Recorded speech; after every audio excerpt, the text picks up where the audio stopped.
안녕하세요. 영화 미스테리를 역사로 풀어보는 준우스토리의 준우입니다. 오늘의 비더문은 어릴 적에 재미있게 보았던 만화 베르사유의 장미입니다. 그 베르사유의 장미는 일본 만화가 리케다 리오코가 지은 작품인데요. 마리 앙떠네트를 주제로 한 슈테판 츠바이크의 어느 평범한 여자의 초상이라는 이 책을 읽고 베르사유의 장미를 만들었는데요. 주인공은 가상인물인 오스칼과 실제 인물이었던 마리 앙떠네트로 18세기 프랑스 대혁명까지의 주변 이야기와 사람들의 이야기를 다루고 있습니다. 만화책으로는 총 9권이며 애니메이션은 40편까지 제작이 되어서 세세한 리뷰를 다 하기보다는 제가 좀 인상 깊게 보았던 4명의 여자 캐릭터를 중심으로 진행을 하겠습니다. 처음에 이 베르사유 장미는 일본의 마가렛이라는 잡지에 1972년부터 73년까지 연재를 하였는데요. 하루는 이런 일도 있었다고 해요. 1973년 일본의 한 여고에서 갑자기 수업 시간에 막 여학생들이 울음을 터뜨리는 거예요. 그래서 왜 그런가 하고 선생님이 물어보니까 어떤 학생이 울먹이면서 이야기를 한 것이죠. 오스칼이 죽었어요. 그 정도로 인기를 많이 끌었던 만화입니다. 오스칼 프랑스와 드 자르제. 보통 이제 오스칼이라고도 많이 부르는데요. 다른 인물들과는 달리 가상의 허구의 캐릭터입니다. 작중 생물 연도는 1755년 12월 25일부터 1789년 7월 14일까지 살다 간 인물로 나오는데요. 비록 그녀는 가상인물이지만은 그녀의 아버지인 자르제 백작은 실존 인물인 프랑스 육군 장교 프랑스와 오구스테 레니에르 드 자르제 이 인물에서 모티브를 따왔다고 해요. 이 오스칼은 굉장히 매력적인 인물로 나오는데요. 1970년대 일본에서 금발의 미소년 배우로 인기를 끌었던 스웨덴의 배우 비에른 안데르센이 모델이라는 설이 있습니다. 얼핏 보아도 굉장히 많이 닮았는데요. 근데 이 배우는 아쉽게도 이제 젊었을 무렵에 영화를 이렇게 많이 찍진 않고 좀 몇 편의 영화만 찍고 바로 이제 연예계 생활을 접었습니다. 그만두지 않고 계속해서 영화를 찍었으면은 좀 리즈 시절의 모습을 계속 볼 수 있었을 텐데 좀 아쉬운 생각이 드는데요. 그는 이제 이 배우 생활을 관두고 이제 고등학교 음악 선생님을 재직을 하다가 최근 들어 다시 영화계로 복귀를 하였는데 그냥 중간에 안 쉬고 계속했으면 어땠을까 그런 아쉬움이 좀 남습니다. 오스칼은 자르제 백작의 6번째 딸로 태어났는데요. 근데 자르제 백작은 후계자를 원하기도 했고 또 자기네 집안이 군인 장교 집안이다 보니까 좀 아들이 반드시 있었으면 하는 그런 마음에 오스칼은 태어나자마자 이제 아들로 길러지게 됩니다. 나중에 이제 자르제 백작은 후회를 했지만은 오스칼은 뭐 이것도 운명이다 고 이제 받아들이고 그냥 뭐 담담하게 받아들입니다. 보는 사람마다 이제 매력에 빠지는 아름다운 외모는 물론 검술, 사격, 승마, 프랑스어, 영어, 독일어, 그리스어, 라틴어 등 6개국어를 할 줄 알고 바이올린, 피아노, 콘트라베이스 등 악기도 잘 다루는 아주 팔방미인인데요. 게다가 동전 한 입도 가지고 다니지 않을 정도 굉장히 청렴, 결백하고 주변 낮은 신분의 사람들이 어려움에 처하면은 돕는 그런 따뜻한 인성을 가지기도 했습니다. 그래서 한마디로 다 이제 가지고 있는 그런 주인공인데 실력에다가 집안에다가 인성까지 갖춘 아주 인싸 캐릭터인 거죠. 사관학교를 조기에 졸업하고 근위 대장 시절 황태자 비였던 마리 앙떠네트를 만나게 되고 아주 가까운 친구 사이가 되는데요. 나중에 마리 앙떠네트는 그녀를 총애하여서 근위 연대장이자 여자 백작의 지위를 주지만은 흑기사 사건 이후로 이제 사임을 하고 이제 프랑스 유병대로 자리를 옮기게 됩니다. 한때 페르젠을 이제 사랑했지만은 진짜 단념을 하고 항상 자기 주변에서 자기를 묵묵히 도와줬던 앙드레와 사귀게 되고 둘은 결혼을 합니다. 천성은 워낙 군법을 존중하는 군인 귀족 장교이지만은 평소에 루소라든지 몽테스키에 같은 이런 사상서를 주로 읽고 그리고 프랑스 평민의 비참한 현실을 깨닫고는 자신도 혁명에 가담을 합니다. 그 바스티유 감옥 습격 사건 때 혁명군 편에서 포격을 지휘하다가 적군이 쏜 총탄을 맞고 전사를 하게 됩니다. 이 베르사유 장미는 실사 영화로도 만들어졌는데요. 1979년 이때 만들어진 영화가 레이디 오스카라는 영화입니다.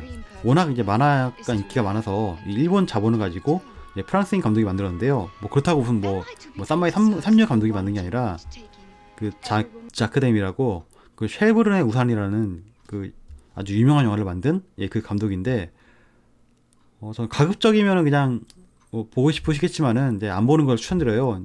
영화가 워낙에 졸작인데다가 끝도 좀 이상하게 끝나요. 이게 좀 부진하게 끝나버리고 내용도 좀 이게 만화 생각하시면 안 되고요. 그리고 제일 중요한 이제 그 영화 제목인 그 레이디 오스카인데 오스카가 이제 그 만화나 애니메이션처럼 이게 좀 그 남장 여성의 이런 중성적인 매력을 가지고 있지 않은 그냥 누가 봐도 그냥 평범한 여자 배우, 평범한? 좀 약간 예쁜 그 여자 배우시고, 저는 그냥 개인적으로 어떻게 해서든지 아까 처음 말씀드린 비에른 안데르센을 좀 어떻게 꼬셔서라도 그 친구가 좀 이게 이 배우 이 영화에 나왔으면은 진짜 천만관계 동원했을 건데 그런 생각이 좀 들었습니다. 두 번째 인물인 뒤바리 부인. 베르사유 장미에 나오는 첫 번째 인상 깊은 악역 캐릭터인데요. 실제 인물로 그 루이 15세의 마지막 애첩이자 뭐 이런 정부 애인이었는데, 본명은 잔 앙떼아네트 베큐지만은 보통 뒤바리 부인, 뭐 뒤바리 백작, 뭐 바리 백작 부인, 뭐 이렇게 뭐 보통 이렇게 많이 불렸습니다. 이제 만화에서는 좀 세련되고 좀 표독스럽고 좀 악랄한 성격의 그런 캐릭터지만은 실제 성격이 굉장히 소탈하고 뭐 다소 따뜻한 그런 성격을 가지고 있었고, 좀 외모도 약간은 좀 이 그림처럼 좀 수수하고 약간 좀 순박한 시골 처녀 같은 그런 스타일이었다고 해요. 루이 15세가 가장 사랑했었던 애인이자 정부 마담 드 퐁타프르와는 달리 굉장히 낮은 출신의 신분이었는데요.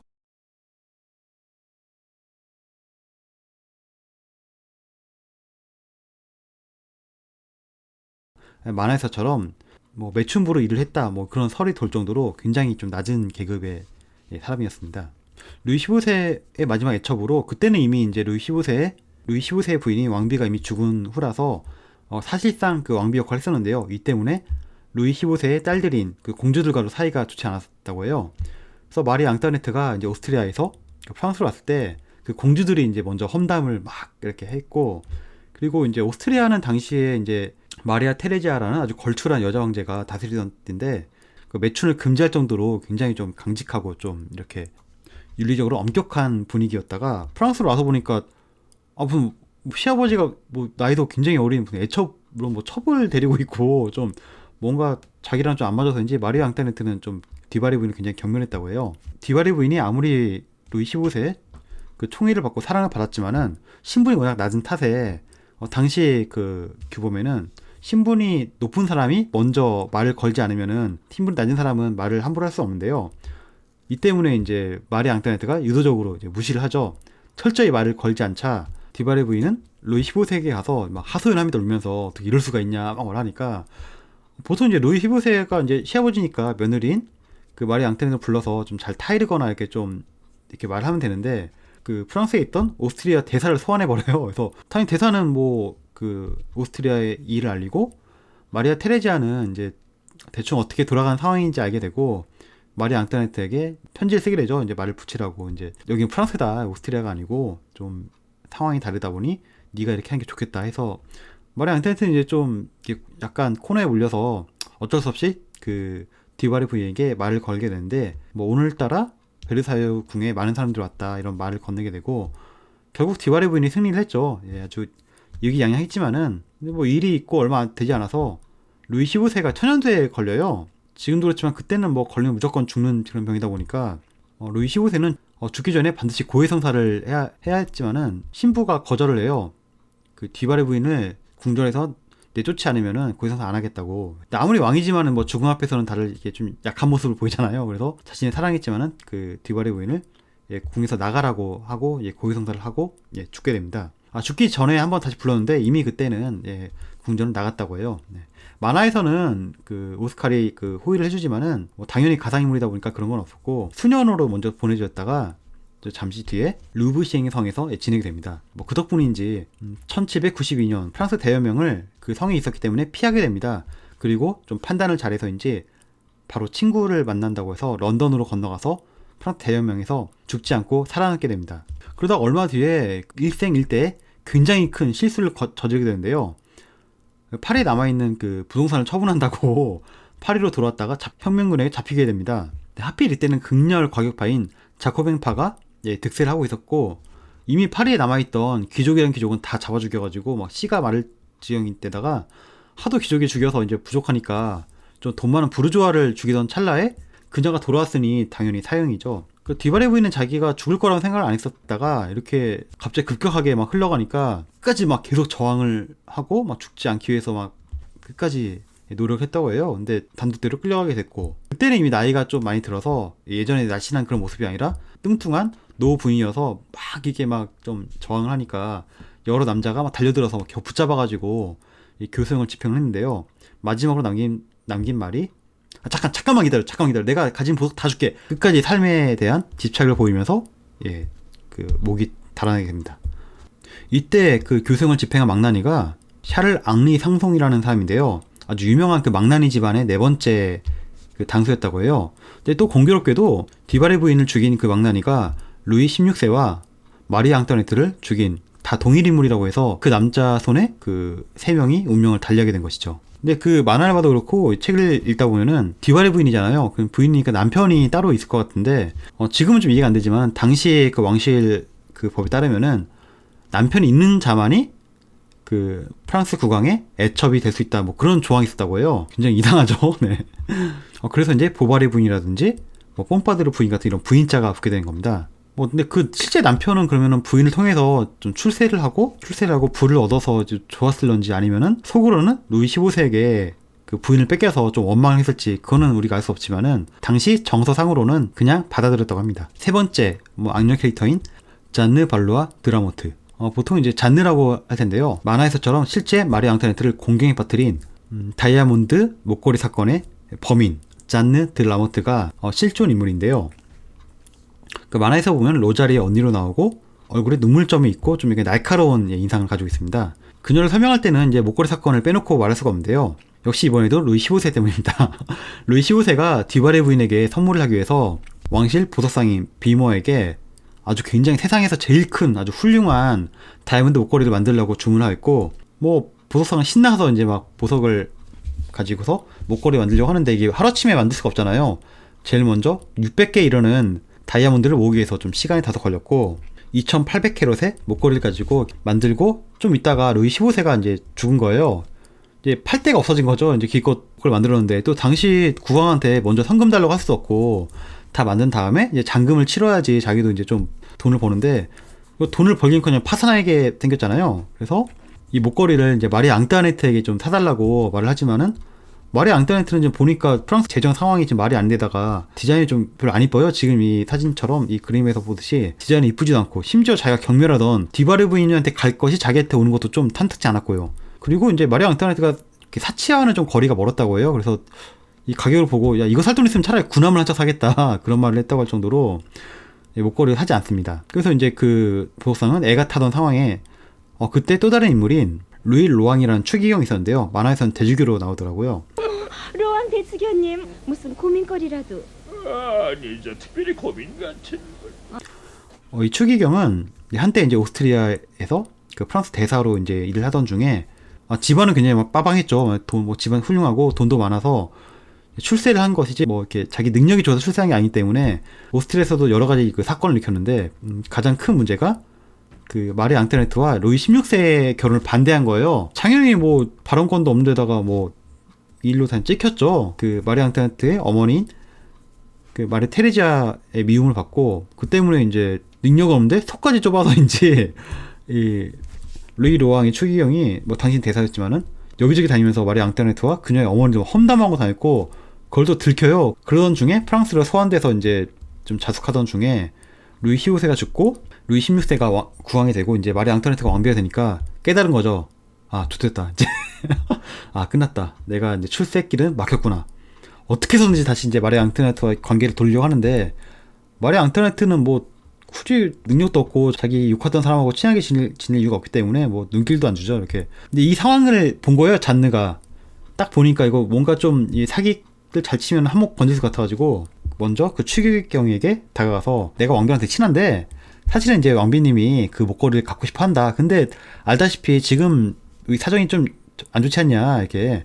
야, 네가 만약에 이거를 좀 도와주면은 그 왕비의 그 환심을 살 수 있을 거다. 이런 말 같지도 않은 가짜는 이런 계략인데, 사람이 이제 믿고 싶은 것만 믿는다고 루이 로왕 그 추기경은 이 말을 믿게 해서, 사기 전에 그래도 이제 확인하기 위해서 이제 편지를 주고받고, 물론 그 편지는 잔느가 썼고요. 이게 필적을 흉내내가지고. 그리고 숲에서 밤에 몰래 이게 만나자고도 했는데, 그래서 잔느는 이제 마리 앙뚜아네트를 닮은 그 여종을 보내가지고 대신 만나게 하기도 하고요. 추기경이 좀 많이 멍청했나봐요. 당대 그 기록을 보면은 뇌가 호두만하다 이렇게 멍청할 수가 있냐 뭐 이런 기록이 있다고 하는데 아무튼 그 목걸이를 구입을 하게 되자 목걸이 뭐 그 상은 굉장히 신났죠. 파산할 뻔하다가 이제 살아났으니까요. 그리고 우선은 이제 목걸이 먼저 주고 그 대금은 자기가 왕비한테 받아가지고 주겠다 했는데 몇 달이 지나도 이게 소식이 없는 거예요. 그래서 참다가 이제 목걸이 보석상인이 마리 앙투아네트한테 편지를 쓴 겁니다. 아 정말로 이제 이 목걸이 사주셔서 정말 감사하다. 덕분에 망하지 않겠다. 제가 조금 좀 이렇게 목걸이 값을 좀 돈 줬으면 좋겠는데 혹시라도 뭐 좀 힘드시면은 제가 몇 달 정도는 기다릴 수 있습니다. 이렇게 편지를 보내니까 마리앙한테 이거 보고 이게 뭐 헛소리야 이거 하고 이제 벽난로에 던져버리다가 그 좀 찜찜해가지고 좀 한번 알아봐라 하고 보내보니까 이게 뭐 이런 사기가 없는 거야 알고 보니까. 그래가지고 이제 그 루이 16세에게 말해가지고 조사를 하게 시켰고 알고 보니까 잔느가 목걸이를 받아가지고 외국에 팔아넘기고 좀 대충 얼마부리다가 전원 이제 구속되죠. 이래가지고 잔느는 잡혀서 어깨에 이제 V자라는 이제 형벌을 받고 감옥에 갇히게 됩니다. 목걸이 사건이 알고 보면 굉장히 단순한 사건인데 당시에도 이제 타블로이드지 같은 그런 좀 가짜 뉴스들이 많았나 봐요.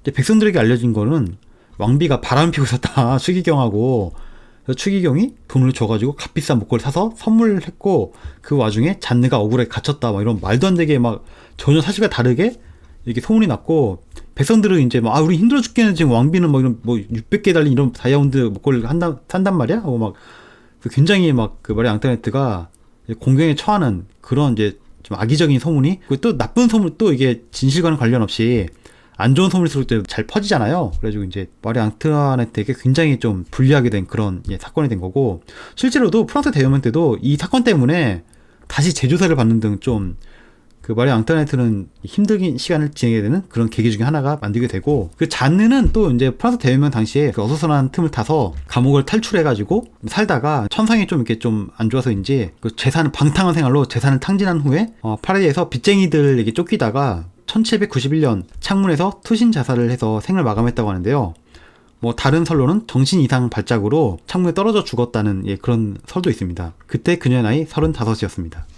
이제 네 번째 마지막 캐릭터인 마리 앙투아네트. 마리 앙투아네트는 왜 죽어야만 했을까요? 당시에 프랑스 왕실이 빚더미에 나앉게 된 거는 뭐 왕비가 벌인 호화로운 파티에다가 막 계속 값비싼 보석을 사고 이런 과소비 때문에 뭐 그렇게 됐다 이렇게 소문 났는데 뭐 왕비가 쓸 수 있는 돈이 그렇게 많지가 않아요. 이렇게 막 함부로 막 쓰면 그 전에 뭐 쫓겨나겠죠 아무래도. 그보다는 이제 잦은 전쟁 때문입니다. 먼저 그 영국과의 경쟁 관계 때문에서인지 루이 16세는 미국의 독립전쟁을 지원하고 있었고요. 또 그 전부터 있었던 7년간의 전쟁 때문인데 7년 동안 계속 전쟁하다 보니까 프랑스는 경제 위기가 이어지고 그래서 이제 돈이 없다 보니까 세금을 올리고 또 식량은 부족하고 그러니까 당연히 백성들은 힘들어지고 사람들의 분노가 막 극에 달하던 그런 시절이었는데요. 그러던 차에 외국 그것도 얼마 전까지 적국에 있던 여자 그것도 공주가 와서 자기네 왕비가 되니 그 사람들의 호의를 얻지는 못했습니다. 그리고 마리 앙투아네트는 이제 알려진 것과는 다르게 평소 취미생활이 이제 농산일이었는데 그 베르사유 궁전 그 뒤편에 프티 트리아농이라는 작은 이런 좀 건물 그 별채가 있는데 거기서 정원을 가꾸고 뭐 간단한 농사를 했다고 해요. 그러면서 혼자 한 것도 아니고 왕자 공주를 데리고 와서 함께 이렇게 좀 전원생활을 즐기는 그런 일을 했었는데 이것도 또 이제 그 백성들은 꼴보기 싫었던 거예요. 아니 우린 지금 힘들어 죽겠는데 쟤는 지금 뭐 농사 장난이야 지금? 뭐 우리가 하는 게 뭐 이렇게 재밌어 보이는데? 우린 막 지금 피곤해 죽겠는데 지금 뭐 우리 코스프레 하는 거야? 아니 뭐 보석 샀다고 해도 욕을 먹고 농사를 이렇게 돈을 안 쓴다고 해도 욕을 먹고 이래저래 마리한테는 욕을 먹는 그런 상황이었던 거죠. 게다가 운도 좋지 못했습니다. 루이 16세가 좀 이렇게 막 좀 정력이 넘치고 막 그런 좀 남성다운 그런 사람이 아니다 보니까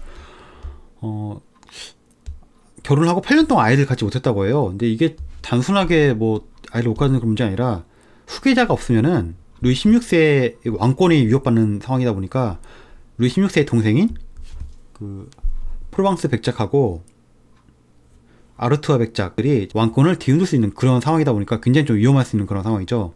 그대로 훗날 나중에 뭐 루이 18세, 샤를 10세 같은 왕이 되긴 합니다. 물론 짧은 기간이지만요.